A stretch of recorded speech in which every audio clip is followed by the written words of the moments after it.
Si Shasha. Si Shasha. Yeah. Si Toto. Yeah. 大家好，我是phong力哥，欢迎来到我的频道。我在 IG 上看到一个朋友，他很了解台湾的文化。Daniel, welcome. 蛋哥 Thank you. 他是蛋哥。It's very nice and fun to see your content on Instagram, and I just immediately wanted to meet you and talk about your understanding of Taiwan, because I share the perspective of different friends about Taiwan and everything. So I would like to share yours too. Yeah. But first, can you introduce yourself? Okay, well, my name is Daniel, but you guys can call me Danny, or sometimes you guys know me as Danke. And yeah, I'm from Eswatini. In Chinese, it's called Swatini. And yeah, I've been in Taiwan for almost 11 years now, and yeah, I have quite a bit of stories to tell. So you share some absurd part of the life here, and some bizarre things. Let's talk about those bizarre things. Okay. Which ones can you mention to us? All right, so I'm pretty sure some people have seen like some of the videos, and well, basically most of those are inspired by my daily life of being in Taiwan. And of all my 10 plus years that I've been here, I like to observe a lot. Actually, many people might see my videos and think I'm like this fun and outgoing person, but I'm actually very shy by nature. Yeah, I thought the same thing. I came here, he's just like not really talkative. Yeah. He just says just enough. He doesn't say more. So I'm gonna try to extract some more. Yeah. So I'm more of an observer, you know, and I think me doing these videos was my kind of way of saying that, hey, this is what I've observed being in Taiwan, especially because like for me, like being a person of color in Taiwan, especially the older generations, they have these very interesting ways of interacting. Yeah, they'll maybe like stare at you, you know, and maybe like ask you one question, and then you answer them, and then they just go away, and then you're left confused. Like, they ask your country, if you don't answer like 美国, just leave. Okay, I'm pretty sure like some other foreigners experience the same thing as well. It's something that I find interesting that happens many times, but I put it in a funny way because I don't want to, you know, say that, hey, this is a bad thing or anything. I just find it interesting how it's just different. You know, it's just different. Yeah. I've never really experienced that because I never experienced that feeling of being a minority. But then you come to a different place, and especially for a person who's like so shy, I'm not really used to getting so much attention on me, so it's quite interesting. I can say like you're about to shake, like you're not shaking, but like you're about to shake. Okay, that's actually what my wife experienced when she was in Czech Republic. Yeah. When she came back to Taiwan, she's like, why is everyone Asian looking? Like, coming from where I come from and coming to Taiwan, I had quite a lot of like things that gave me huge culture shock. For example, I saw one of your videos, you dressed as an old lady, Taiwanese lady, feeding you for the holidays. Yes. He kept feeding you, offering you food. I remember the first time I went to, you know, visit my wife's family. So you always find that the older generation just love to feed you. They just love to see you eat, and they love to see your reaction when you eat, you know. If you're a foreigner, it's even more. And also like one thing about me is that I have no self-control, you know, in the sense that I don't know how to end conversations, because in my culture it's considered disrespectful if you end a conversation. So even if you don't want to, you'll still be there.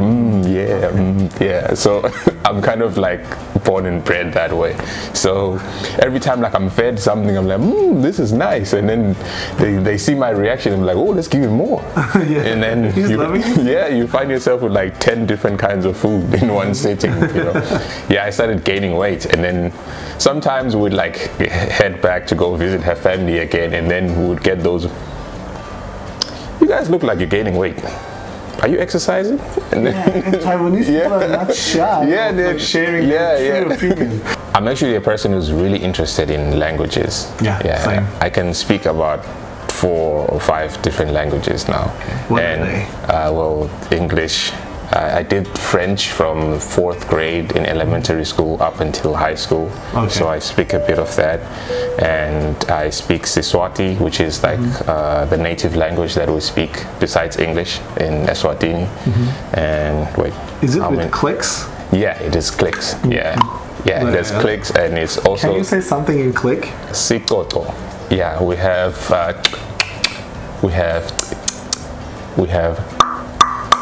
like that, and we also have. Okay. So that one slightly has like an H sound. Okay. Yeah. Can you give us like word examples with each of them? And you guys try at home to imitate him. All right, let's just do a simple one. This is how you say frog in in my language. You say sikoto. Yeah, it sounds like the frog is jumping. We are called the Bantu speaking people. So you can think of it as like one tribe that existed a very long time ago. And then that tribe kind of like split into different sub-tribes. Okay. Yeah, so the Swazi people are like a sub-tribe of those kind of people. Also have other different languages, I forget, because South Africa actually has 11 official languages. Okay. So some of those sounds are actually found in other languages. And in my language, on the other hand, besides the clicks, we have like weird sounds like, for example, si la la is. Si la la. Yeah, you're actually quite good, man. You're the first person I've my people, we actually call Pandu. Oh, okay. Another another branch of this. So you're Eswatini. I'm from another one. Yeah. All right, nice. That's dope. That's dope. Because we already said sikoto, so you guys can sikoto. You can try to repeat that. Si la la. Si la la. Si la la is a tree. Kosa. Kosa. Kosa. Kosa. Kosa. So Kosa is actually a language and also a tribe of people in South Africa. Even though I learned from observation and like you know, I would literally eavesdrop on people's conversations, and I would hear like a word and like I would write it down. I used to carry like a little notebook and I would write it down and then try to use it later on in the day, and then I would use the same sentence, and if they go, huh? Then it means it's like you did not use it the right way. But if they understood what you were saying, then it means okay, cool. That thing happens to me, but I tested my Taiwanese skills outside. That wasn't a good idea. I used to live in Bancha. Building store just opens the street. I saw an old lady passing by, and she saw me as a foreigner, so she just stopped right in the middle of the road and looked at me. But I saw that like there is a car behind coming. And it was slowing down, but like there was a car. And I said like, "Say li la, say li," like be careful. Say li, and then she's like, "Say li." Yeah, it's like Li gong tai ya. She didn't care about what I was saying. She cared about me saying something. Exactly. He's like, there was a car behind you.